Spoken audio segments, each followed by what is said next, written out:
ரொம்ப நாளாக அந்த கோயிலுக்கு போகணும்னு நினச்சிட்டே இருந்தோம். ஒரு வழியாக பொள்ளாச்சியில் இருக்க மாசாணி அம்மன் கோவிலுக்கு வந்தாச்சு. இந்த கோயிலோட சிறப்பு என்னன்னு பார்த்தீங்கன்னா, எல்லா கோயில்லையும் அம்மன் வந்து உட்காந்துருப்பாங்க. மாசாணி அம்மன் கோயிலில் மட்டும்தான் படுத்த கோலத்தில் நமக்கு காட்சி கொடுப்பாங்க. இன்னொரு விஷயம் என்னன்னு பார்த்தீங்கன்னா, மிளகா அரைச்சி பூசுவாங்க. இந்த மிளகா எதுக்கு அரைச்சி பூசுகிறாங்கன்னு பார்த்தீங்கன்னா, நம்ம பொருளை வந்து நமக்கே தெரியாத சில பேர் எடுத்துகிட்டு போய் கொடுக்க மாட்டாங்க. அந்த மாதிரி இருக்கவங்களுக்கும், நம்மளோட பணத்தை வாங்கிட்டு நம்மளை ஏமாற்றலான்னு நினைக்கிறவங்களுக்கும், நமக்கு கெடுதல் நினைக்கிற விதத்தில் பில்லி சூனியம் இந்த மாதிரி செய்கிறவங்களுக்கும் இந்த கோயிலில் வந்து மிளகா அரைச்சி பூசினா அம்மன் தண்டனை கொடுப்பாங்கன்னு ஒரு நம்பிக்கை. இதுதான் நீதிக்கல். இந்த நீதிக்கல்லுக்கு தான் வந்து மிளகா அரைச்சி பூசுவாங்க. இங்கே இதுதான் அம்மனாக வழிபடுறாங்க. இந்த அம்மனுக்கு இதை அரைச்சி பூசினா எரிச்சல் தாங்க முடியாத அவங்களுக்கு தண்டனை கொடுப்பாங்கன்னு ஒரு நம்பிக்கை.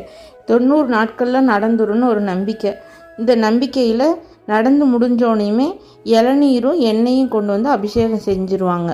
உடம்பு சரியில்லாத இருக்கவங்களுக்கும், படிச்சுட்டு வேலை கிடைக்காத இருக்கவங்களுக்கும், குழந்தை பாக்கியம் இல்லாதவங்களுக்கும், இவங்களுக்கெல்லாம் வந்து நமக்கு என்ன நிறைவேறாத இருக்கோ அது அம்மன் கையில் வந்து ஒரு சீட்டில் நம்மளோட தேவை என்னமோ அதை எழுதி கட்டுனா நடக்குங்கிற ஒரு நம்பிக்கை. இப்போ அம்மனுக்கு பூஜையாக போகுது.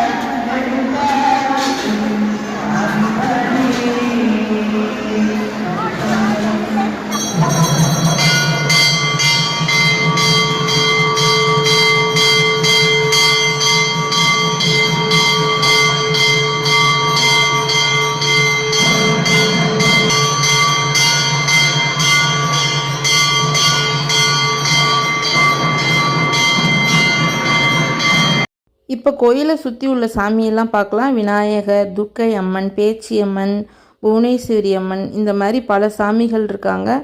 நாங்கள் இவங்களை எல்லாத்தையும் கும்பிட்டுட்டு கிளம்பிட்டோம். நீங்கள் யாரெல்லாம் மாசாணி அம்மன் கோவிலுக்கு வந்திருக்கீங்கன்னு சொல்லுங்கள்.